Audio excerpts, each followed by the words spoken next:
আহ, আজকে অবশ্য আমার ভিডিওর টাইটেল দেখে বুঝে গেছেন আমি আজকে কোন বিষয় নিয়ে কথা বলবো।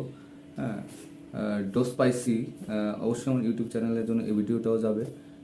আজকে কি ডোজ স্পাইসি, আজকে ডোজ স্পাইসি এই মুসলিম জাতিদের নিয়ে আজকে ডোজ দিব। কারণ এই মুসলিম জাতি সবচেয়ে খারাপ, নিকৃষ্ট। হ্যাঁ, মানে আমাকে হয়তো অনেকে যারা একটু মুসলিমদের প্রতি বেশি আছে, তারা অবশ্য আমাকে আবার একটু বেশি কথা বলবেন। আসলে আগে কথা দেখেন, যুক্তি দেখেন, যদি মনে হয় যে না আমি ভুল বলছি তাহলে আমাকে ভাই একটা গালি দিন, সমস্যা নাই। হ্যাঁ, দেখেন, ইরান ইসরায়েল লাগতেছে, আমেরিকা লাগতেছে, যুদ্ধ লাগতেছে, ইরানকে কয়টা মুসলিম রাষ্ট্র তাদেরকে সঙ্গ দিছে বলেন? একটা মুসলিম রাষ্ট্র ইরানের পাশে নাই। বরং আরও ওই ইহুদি রাষ্ট্র আমেরিকা ওর ওর ঘাঁটি করার জন্য প্রত্যেকটা মুসলিম রাষ্ট্র, ইরানের পাশে যেগুলা রাষ্ট্র আছে সবগুলা রাষ্ট্র আমেরিকার ঘাঁটির জন্য দিয়ে দিচ্ছে। তাহলে বলেন এরা বেঈমান, এদেরকে খারাপ বলবো না তো কী বলবো? এদেরকে আসলে মুসলিম জাতি, মুসলিম রাষ্ট্র, মুসলিমকে ভালোবাসে? এরা মুখে বলে এক, এদের অন্তরে আর এক। এরা কখনো একজন মুসলিম রাষ্ট্রের সাথে মুসলিম রাষ্ট্রের ভালো সম্পর্ক নাই, দেখবেন মুসলিমের সাথে মুসলিম ভালো সম্পর্ক নাই। অথচ বিপরীত দিক দেখেন, ইহুদিরা, খ্রিস্টানরা, ইহুদি রাষ্ট্রের কোনো দ্বন্দ্ব দেখছেন, পাইছেন? বরং আরও ইহুদি রাষ্ট্রে কেউ আক্রান্ত হলে আর এক ইহুদি রাষ্ট্র যে তাদেরকে সাপোর্ট দেয়, জোট বাঁধে। আর আমাকে মুসলিম রাষ্ট্রের ভিতরে দেখেন, ইরানের চারপাশে কতগুলা রাষ্ট্র মুসলিম রাষ্ট্র, এই মধ্যপ্রাচ্যের ভিতরে সৌদি আরব, কাতার, ওমান, ইরাক, পাকিস্তান, আফগানিস্তান সেই পাশে। হ্যাঁ, অনেকগুলো রাষ্ট্র আছে ভাই, অনেকগুলো রাষ্ট্র আছে। দেখেন একটা রাষ্ট্র এই ইরানকে সাপোর্ট দিচ্ছে না, অথচ ইরানের এই চারপাশে ঘিরে কিন্তু এই মুসলিম রাষ্ট্রগুলো। যদি এই রাষ্ট্রগুলো ইরানকে সাপোর্ট দিত, ইরানকে যদি ইরান একবারে মধ্য স্থানে থাকতো এবং ইরানের পাশে কোনো রাষ্ট্র ঘিসতেই পারতো না, আসতেই পারতো না। অথচ প্রত্যেকটা রাষ্ট্র আমেরিকার ঘাঁটি গাড়ি বয়ে রয়েছে। ইরান কেন সৌদি আরবে হামলা করতেছে? ওই আমেরিকার ঘাঁটি ধ্বংস করার জন্য। দুবাইতে আক্রমণ করতেছে, দুবাই দেশকে আক্রমণ করতেছে না, ওই বদমাশ যে আমেরিকাকে ঘাঁটি করার জন্য জায়গা দিছে, ওই ঘাঁটিটাই ইরান নষ্ট করতেছে। সেক্ষেত্রে ইরানে কিন্তু এই ঘাঁটি নষ্ট করার জন্য অনেক শক্তি অপচয় হচ্ছে, শুধু এই মুসলিম রাষ্ট্রের কারণে। তাহলে বলেন এই মুসলিম রাষ্ট্রকে কীভাবে ভালো বলা যায়? আমরা যে মুসলিম,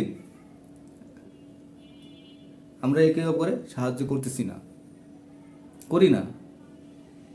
আন্তর্জাতিকভাবে কোনো একতা নাই, মুসলিম রাষ্ট্রে কোনো একতা নাই, এই জন্য মুসলিম প্রত্যেকটা জায়গায় মার খায়।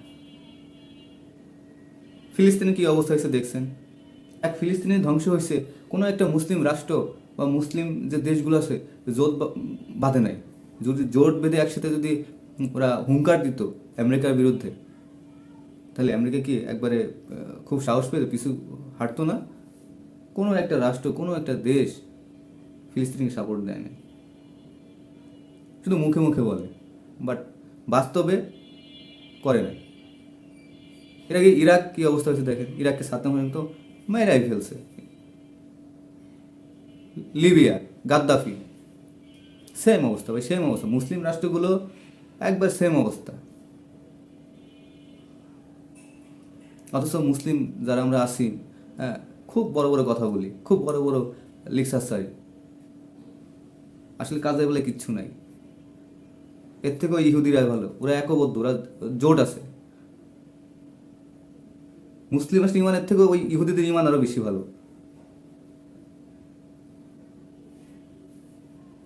কি বলবো ভাই, এগুলা আসলে বলার ভাষা নাই।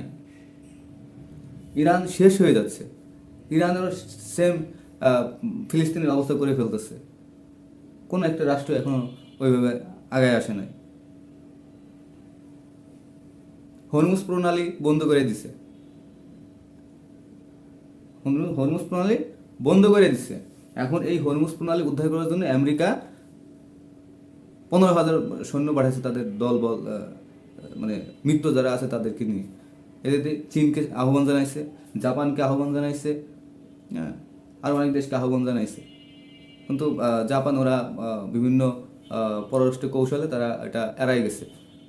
দক্ষিণ কোরিয়া আছে, এখন দক্ষিণ কোরিয়া বলা যায় না, কারণ দক্ষিণ কোরিয়ার সাথে আমেরিকারও ভালো একটা আছে, ওখানে 50-50 চান্স আছে, তারা যদি আগায় আসে, আগায় আসতে পারে। অথচ এখানে হুঙ্কার দেওয়ার মতো কোনো মুসলিম রাষ্ট্র নাই, বরং মুসলিম রাষ্ট্রগুলো আরও আমেরিকাকে সাহায্য করতেছে।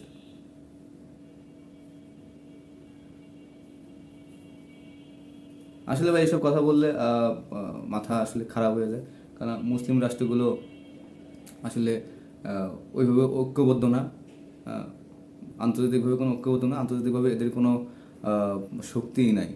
হ্যাঁ, যারা দু একটা আছে এরা হচ্ছে আমেরিকার কি বলবো পাচাটে, আমেরিকার পাচাটে আছে। দুবাইয়ের টাকা পয়সা আছে, দুবাইয়ের টাকা পয়সা আছে, কিন্তু দুবাইয়ের অস্ত্র নাই, এই জন্য দুবাই কিছু করতে পারে না,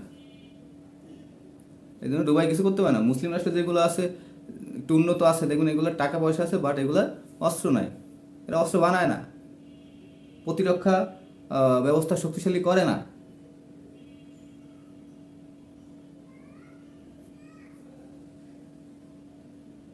তো আসলে মুসলিম রাষ্ট্রপতি আমার এখানে একটু ক্ষোভ, এই জন্য হয়তো বা প্রথমে একটু অন্যভাবে বলছি।